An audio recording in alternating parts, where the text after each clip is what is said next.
is one of the worst ones, personally. I like it. I don't hate it as much as other Scream fans. And then we had, last year, Scream 5, which I thought was such a great return for form for the franchise. But this one,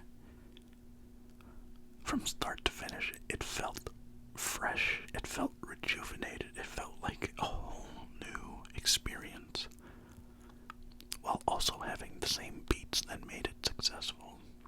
I felt that even though Sidney Prescott wasn't in this one, they at least mentioned her in a way that kind of feels like they still love her. And, it sucks that Paramount didn't want to pay her what she was due, because, let's be honest, the Scream franchise would not have survived as long as it did without Neve Campbell. It really wouldn't have. David Arquette and Gil and Courtney Cox, really, they're great, but they wouldn't have been able to do this for as long as they have if Neve Campbell wasn't in it. And I hope that she comes back at least for Scream 7. Hopefully they, realize that it's a mistake not to include your star, but I'll say this. The new characters are so much better than the old ones. And I'm gonna say that because they actually have character. They actually have backstory and a background and personalities that are just like not the same as the other. I mean, I like the fact that there is this group of teenagers, or group of teenagers and two adults or whatever in the group, but I like that they're actually going through the motions and going through what it is to grow up and stuff like that. And I love the fact that these characters are like legacy characters, children, or like related to old characters. I like that because, in a way, you pay tribute to the man who created it all, Wes Craven. In a way, you also revive the series to be fresh and new. And I know everybody's really huge on Jenna Ortega, and mostly they give her that due to Wednesday, but I saw her in Scream 5 and I was like, this kid's got it. This kid is going to be great someday. And yes, I call her kid because she's still a kid technically. I feel like there's kind of this thing where people kind of like over-sexualize her sometimes, and I'm just like, gross.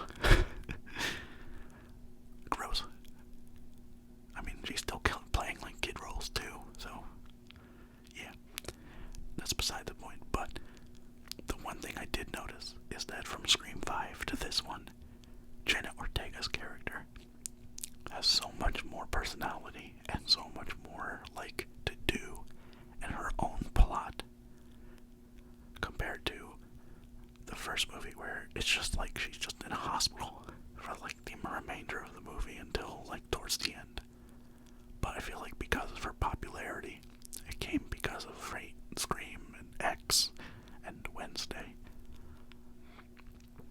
They definitely gave her like a bigger role than she had, and in some ways it works, and in some ways it doesn't, because her character kind of has like a relationship with another character that I feel like kind of comes out of left field and isn't necessarily established that well.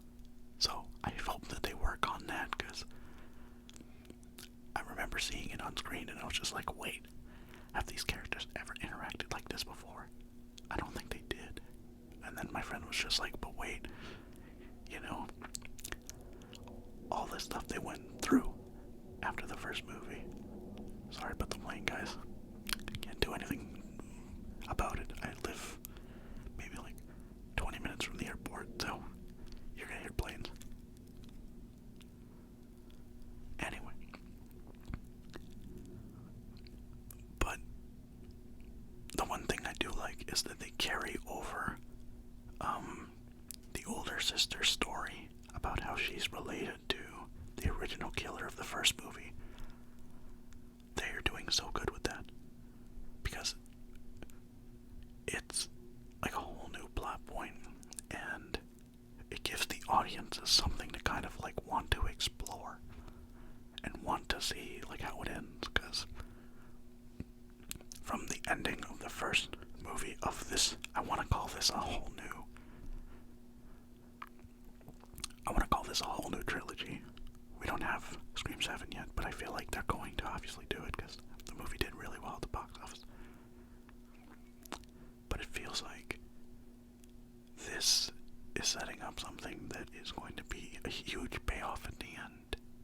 can't wait.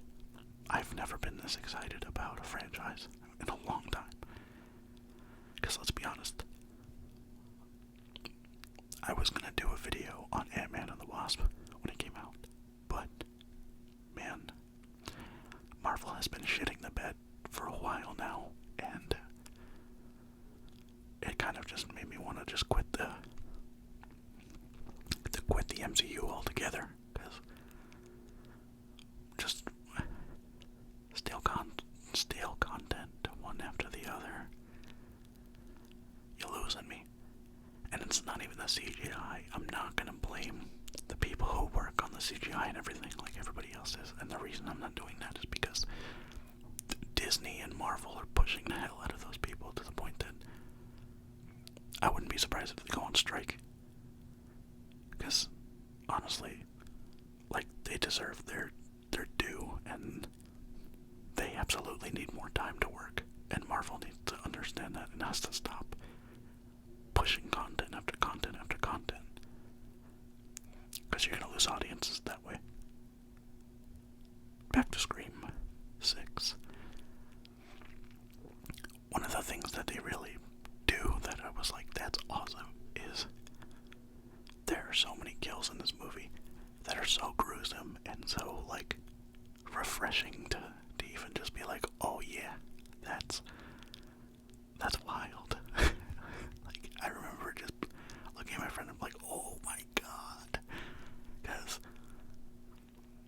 I think that, like, that was another thing that was missing, is the kills are just always just kind of basic stab, but in this movie it's kind of gory, but still, like, still within the, I'm gonna call it PG-13 violence, because it still kind of is, even though it's a rated R movie. But yeah, another thing I really like is that before, characters were just really dumb when it came to, like, running away and, like, whatever. In this, they, like, try their hardest to fight back and, like, try their hardest to not get killed. And when they do, they're like, damn, you wanted them to win. You wanted them to win against Ghostface, but it's not gonna happen. And, you know, it's very interesting.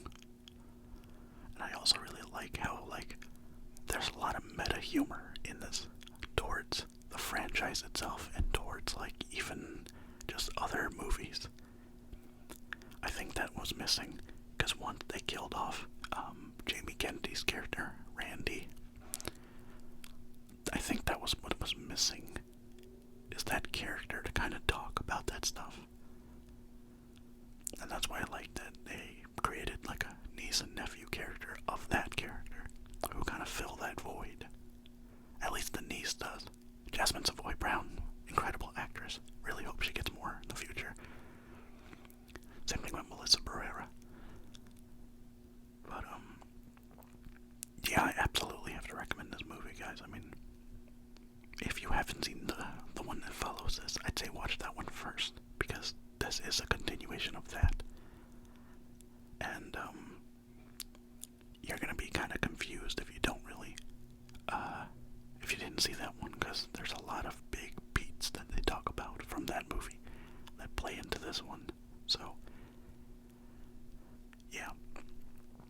Anyway, guys, that's it for me talking about this movie. I hope you guys enjoy your day, and I hope you guys, you know, go out and see this movie, because it's absolutely a good